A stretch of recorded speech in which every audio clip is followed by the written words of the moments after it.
మనం తీసుకోబోతున్న టాపిక్ ఏంటంటే ఈ రోజు లైవ్ కి మనం ఒక టైటిల్ పెట్టున్నాం పెద్దన్నకు పెద్ద పదవి అనేసి. ఆ పెద్దన్న ఎవరో కాదు, మెగాస్టార్ చిరంజీవి. ఆయనకు బీజేపీ నిజంగానే ఒక బంపర్ ఆఫర్ ఇవ్వబోతుందా అనేది ఈ రోజు మనం తీసుకోబోతున్న టాపిక్. దీన్ని ఎండార్స్ చేస్తూ కూడా కేవలం అటు మీడియాలోనో సోషల్ మీడియాలోనే వస్తే ఇది ఒక చిన్న వార్తగానో ఒక ప్రచారంగానో కుట్టుపడేయచ్చు. కానీ ఈరోజు కేంద్ర మంత్రిగా ఉన్న కిషన్ రెడ్డి, ఆయన ఏకంగా ఈరోజు బీజేపీలో అత్యంత కీలక నేతగా కూడా ఉన్నారు. అలాంటి కిషన్ రెడ్డి ఈ రోజున చిరంజీవిని ఎప్పుడైనా సరే మేము బీజేపీలోకి తీసుకునే అవకాశం ఉంది అన్నట్టుగా ఆయన ఒక మాట మాట్లాడడం జరిగింది. అది కూడా అధికారికంగా చిరంజీవి బీజేపీలోకి వస్తే అది మాకు ఎసెట్ అవుతుంది, ఎప్పుడైనా సరే చిరంజీవి బీజేపీలోకి రావడానికి ఆయన సిద్ధంగా ఉన్నారు అంటూ అత్యంత కీలకమైన కామెంట్స్ చేశారు ఆయన. ఇక్కడ చాలా మంది అనుకోవచ్చు చిరంజీవికి కిషన్ రెడ్డికి మధ్య చాలా సన్నిహిత సంబంధాలు ఉన్నాయి. సో మెగాస్టార్తో అలాంటి సన్నిహిత సంబంధాల కారణంగానే ఆయన మీద ప్రేమను చూపించే క్రమంలో కిషన్ రెడ్డి ఇలా మాట్లాడారని చాలా మంది అనుకోవచ్చు. కానీ దీని అంతటినీ కూడా ఒక ఎండార్స్ చేసే విధంగా కేంద్ర మంత్రి హోదాలో బీజేపీలో ఒక కీలక నేతగా ఉన్న కిషన్ రెడ్డి మెగాస్టార్ గురించి చేసిన ఈ కామెంట్స్, సంచలన కామెంట్స్ ఏదైతే ఉన్నాయో నిజంగానే తెలంగాణనే కాదు ఏపీ రాష్ట్ర రాజకీయాల్లో కూడా చాలా సీరియస్గా చర్చనీయాంశం అయ్యాయి. సో మెగాస్టార్ ఇంకొకసారి టాక్ ఆఫ్ ది పాలిటిక్స్ అయ్యారనుకోవచ్చు ఉమ్మడి తెలుగు రాష్ట్రాల్లో. అలా కిషన్ రెడ్డి ఎంత హఠాత్తుగా చేసిన కామెంట్స్, ఎందుకంటే గతంలో చాలాసార్లు ఇలాంటి చర్చ జరిగింది. అనేక సందర్భాల్లో బీజేపీ మెగాస్టార్ని ప్యాంపర్ చేసే ప్రయత్నం చేసింది. వైఎస్ జగన్మోహన్ రెడ్డి దగ్గర నుంచి అటు మోడీ దాకా అనేక మంది మెగాస్టార్కి పదవులు ఆఫర్ చేశారు. అయినా సరే గతంలో ఉన్న ప్రజారాజ్యం లాంటి ఒక బిటర్ ఎక్స్పీరియన్స్ కారణంగా మెగాస్టార్ వాటిని సున్నితంగానే తిరస్కరిస్తూ వచ్చారు, ఎక్కడికక్కడ దానికి బ్రేక్ చేస్తానే వచ్చారు. సో ఆయన పూర్తిగా మరోసారి తన సెకండ్ టైం సినిమాల్లో కూడా బిజీ కావడం జరిగింది. అలాంటి సందర్భంలో ఈరోజు అంతే అకస్మాత్తుగా కిషన్ రెడ్డి లాంటి వాళ్ళు చేసిన కామెంట్స్ వెనుక ఏదో అర్థం ఉందన్న చర్చ చిరంజీవి ఫ్యాన్స్లో కూడా నడుస్తూ ఉంది. చిరంజీవి కావాలనుకుంటే ఈరోజు బీజేపీనే కాదు, అటు జనసేన లాంటి పార్టీలు, తన సొంత ఇంట్లోనే సొంత తమ్ముడు పార్టీ ఉంది, అలాంటి పార్టీలు ఉన్నాయి. కానీ ఆయన ఎక్కడ కూడా పొలిటికల్గా మళ్ళీ అప్లిఫ్ట్ అవుతాననే మాట కానీ, లేకపోతే పొలిటికల్గా తాను పూర్తి స్థాయిలో మళ్ళీ రీగైన్ చేస్తాను పాలిటిక్స్లో అనే మాట కానీ ఎక్కడ రావట్లేదు.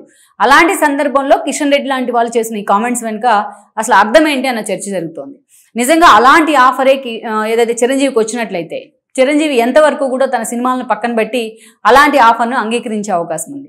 ఒకవేళ బీజేపీ నుంచి బంపర్ ఆఫర్ వస్తే ఏ ఆఫర్ చిరంజీవికి వాళ్ళు ఇచ్చే అవకాశం ఉంటుంది?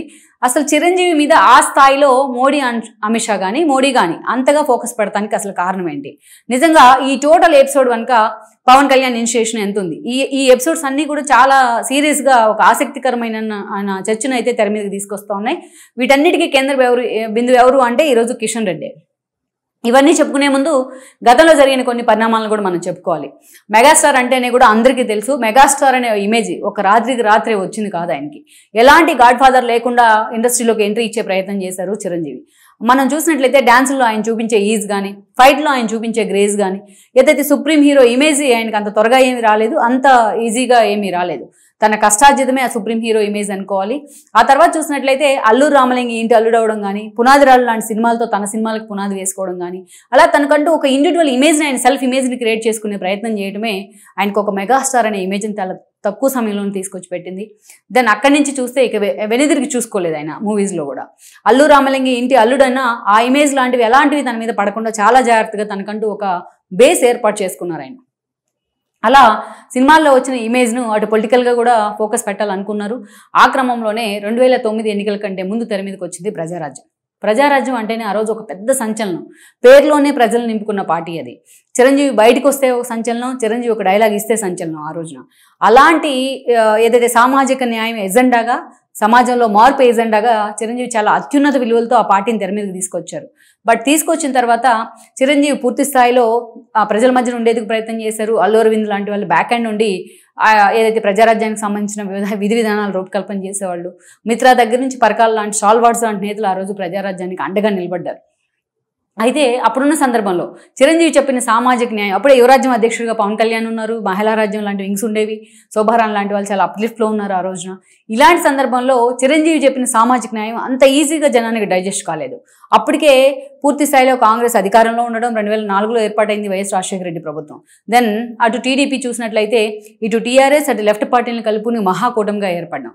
లోక్సత్తా అప్పుడు దాకా కేవలం ప్రజా సమస్యల వేదికగా ఉన్న లోక్సత్తా పూర్తిగా పొలిటికల్ పార్టీగా రూపాంతరం చెందడం, ఇలాంటి పరిణామాలన్నిటి మధ్య ఆ రోజు చిరంజీవి అధికారమే లక్ష్యంగా ఎన్నికలను ఫేస్ చేసే ప్రయత్నం చేస్తే కేవలం 18 స్థానాలకే ఆ రోజు ప్రజారాజ్యం పరిమితమైంది. చిరంజీవి చెప్పిన సామాజిక న్యాయం వినడానికి బాగుంది కానీ ఆచరణలో శూన్యమని కూడా ఆ రోజు జనం భావించి ఉండొచ్చు. లేకుంటే ప్రభుత్వ వ్యతిరేక ఓటు ఇంతగా స్ప్లిట్ అయిన కారణంగా ప్రజారాజ్యం 18 సీట్లకే పరిమితమై ఉండొచ్చు. కారణాలు ఏమైనా కానీ ఆ రోజు టీడీపీ అధికారానికి దూరం అవడంలో ప్రజారాజ్యంది కీలక పాత్ర, లోక్సత్తాది అంతకంటే కీలక పాత్ర అని కూడా అందరికీ తెలిసిన విషయమే. సో ఈ పరిణామాల తర్వాత ఎక్కువ రోజులు చిరంజీవి ఆ ప్రజారాజ్యం భారాన్ని మోయలేకపోయారు. ఆ క్రమంలోనే ఆయన అటు కాంగ్రెస్తో చర్చలు జరిపారు. అటు కాంగ్రెస్ కూడా అప్పుడు రోసై సీఎం, ఆ తర్వాత కిరణ్ కుమార్ రెడ్డి సీఎంగా ఉన్న సమయంలో అటు సోనియా గాంధీతో చర్చలు జరిపి తన ప్రజారాజ్యం పార్టీని కాంగ్రెస్లో విలీనం చేసేందుకు ఆయన నిర్ణయం తీసుకున్నారు. నిర్ణయం తీసుకున్న తర్వాత దానికి ప్రతిఫలంగా కొంతమంది నేతలకు ప్రజారాజ్యం నుంచి గెలిచిన గంటా లాంటి ఎమ్మెల్యేలకు మంత్రి పదవులు దక్కాయి. చిరంజీవికి రాజ్యసభ దక్కింది, కేంద్ర మంత్రి పదవి కూడా దక్కింది. ఆయన అప్పటికే తిరుపతి నుంచి గెలుచున్నారు కూడా ఎమ్మెల్యేగా. తర్వాత తనకి రిజైన్ చేశారు ఆ పదవికి.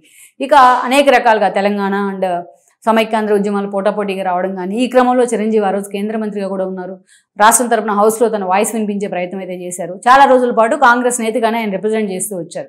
ఇక కేంద్ర మంత్రి పదవి పూర్తయిన తర్వాత కూడా తన రాజ్యసభ సభ్యత్వం కంటిన్యూ అయింది. బట్ ఆ సభ్యత్వం కంటిన్యూ అయిన తర్వాత కూడా కొన్ని రోజుల పాటు రాజ్యసభ సభ్యత్వం పూర్తయిన తర్వాత కాంగ్రెస్ పార్టీలో మాత్రం పూర్తిగా తను ఉంటానని కానీ లేనని చెప్పకుండా కొన్ని రోజులు మౌనంగా ఉన్నారు ఆయన.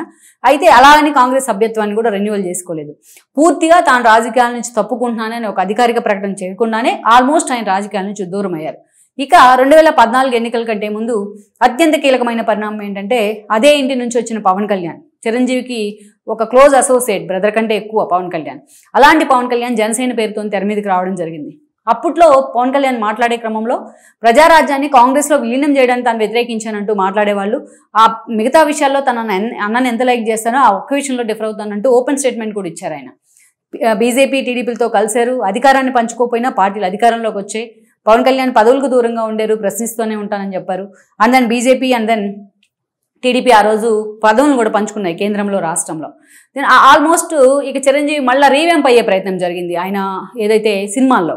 అలాంటి సినిమాలో వచ్చినవే ఖైదీ నెంబర్ 150 కానీ, అక్కడి నుంచి వచ్చిన సైరా నరసింహారెడ్డి, ఇటీవల వచ్చిన ఇప్పుడు రాబోతున్న విశ్వంబర వరకు, ఇలా మళ్ళా సినిమాలో రీవ్యాంప్ అయ్యి తను ప్రూవ్ చేసుకునే ప్రయత్నం చేస్తున్నారు సెకండ్ ఇన్నింగ్స్లో భాగంగా.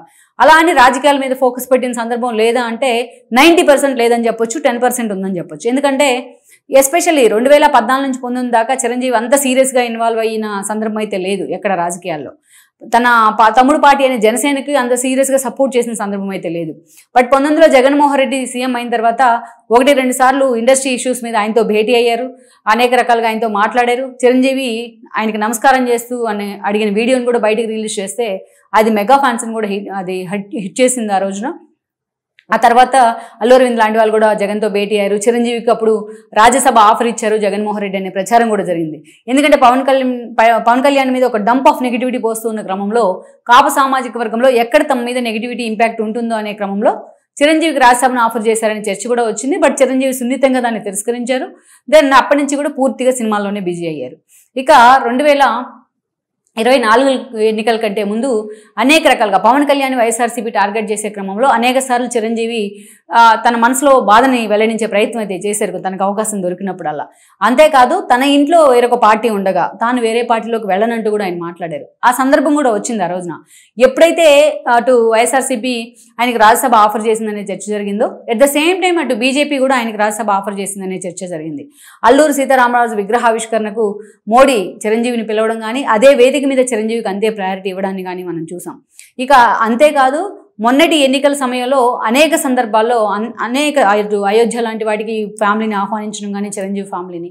ఇక మొన్నటి ఎన్నికల సమయంలో కూటమి గెలిచిన తర్వాత అదే వేదిక మీద నుంచి, ప్రమాణ స్వీకార వేదిక మీద నుంచి అటు చిరంజీవిని ఇటు పవన్ కళ్యాణ్ ఇద్దరిని కూడా మోడీ ప్యాంపర్ చేసే ప్రయత్నం చేయడం, ఇవన్నీ కూడా మనం చూస్తూ వచ్చాం. చిరంజీవికి పద్మ అవార్డు కానీ ఇవన్నీ మోడీ తనకు అవకాశం వచ్చినప్పుడల్లా చిరంజీవి తమకు దగ్గరే అనే ఒక మెసేజ్ ఇచ్చే ప్రయత్నం అయితే జరుగుతూ వచ్చింది. సేమ్ పవన్ కళ్యాణ్ కూడా అంతే ప్యాంపర్ చేస్తూ వచ్చారు.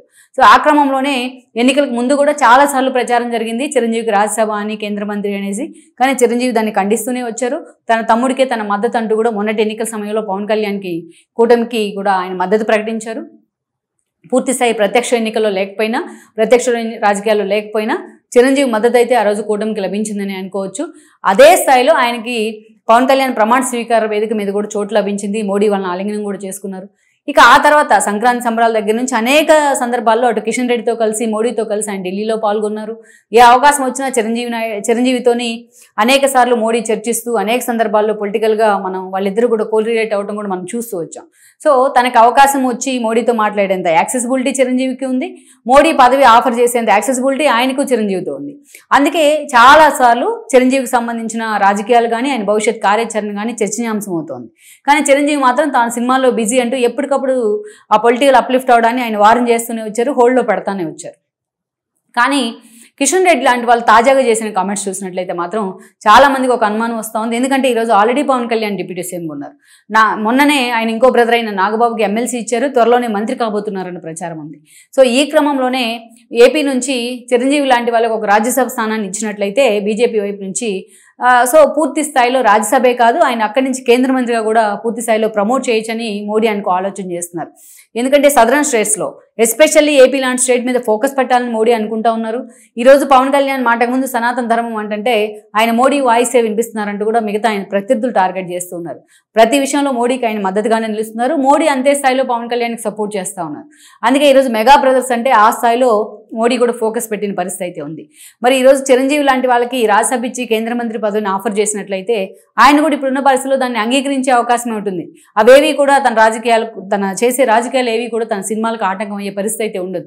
సో అలాంటి సిచ్యువేషన్లో ఈ రోజున ఏపీలోని క్యాస్ట్ ఈక్వేషన్స్లో భాగంగా బీజేపీని కొంత అప్లిఫ్ట్ చేయాలి అంటే ఎస్పెషల్లీ ప్రీడామినెంట్గా ఉన్న కాపు సామాజిక వర్గాన్ని పూర్తి స్థాయిలో తమ వైపు మళ్లించుకోవాలి అంటే చిరంజీవి లాంటి ఒక సీనియర్ కాపు నేతకు పదవి ఆఫర్ చేయడం ద్వారా తమలో ఎస్పెషల్లీ కాపు సామాజిక వర్గంలో ఒక కన్సర్న్ ఏర్పడుతుంది బీజేపీ మీద అనేది బీజేపీ నేతల వాదన. దానిలో భాగంగానే చిరంజీవికి నిజంగానే ఒక బంపర్ ఆఫర్ని అయితే ఇవ్వబోతున్నారనే చర్చ జరుగుతోంది. అది ముందుగానే కిషన్ రెడ్డి లాంటి వాళ్ళు లీక్ ఇచ్చారని కూడా చెప్తున్నారు. చిరంజీవికి పదవి అనేది లేకపోతే రాజ్యసభ అనేది ఏపీ నుంచి ఉంటుందా తెలంగాణ నుంచి ఉంటుందా అనేది ఒక లెక్క అయితే కేంద్ర మంత్రి అయితే ఎక్కడైనా రిప్రజెంట్ చేయొచ్చు. సో అలా ఈరోజు చూసినట్లయితే చిరంజీవికి ఆ స్థాయిలో బీజేపీ నుంచి ఒక గుడ్ న్యూస్ రాబోతుందని కూడా చెప్తున్నారు. ఈరోజు సోషల్ మీడియా వేదికగా కిషన్ రెడ్డి చేసిన కామెంట్స్ తర్వాత అటు మెయిన్ స్ట్రీమ్ మీడియా వేదికగా కూడా చిరంజీవి రాజకీయ ప్రస్థానం మరోసారి చర్చనీయాంశం అవుతోంది. మరి ఇలాంటి పరిస్థితుల్లో నిజంగానే తనకు ఒక పదవి ఆఫర్ చేస్తే అటు పవన్ కళ్యాణ్ నిజంగానే ఈ ఇష్యూలో ఇన్వాల్వ్ ఉన్నారా లేదా అని కూడా ఇంకొద్ది రోజుల్లోనే క్లారిటీ రాబోతుంది. నిజంగా బీజేపీ నుంచి తనకు అలాంటి ఆఫర్ వస్తే ఇప్పుడున్న పరిస్థితుల్లో మెగాస్టార్ ఎంతవరకు కూడా ఈ ఆఫర్కి ఆయన అంగీకరించే అవకాశం ఉంటుందనేది ఇంకొద్ది రోజుల్లోనే క్లారిటీ రాబోతోంది. ఈ వీడియో మీకు నచ్చినట్లయితే please share, like and subscribe R24 Telugu.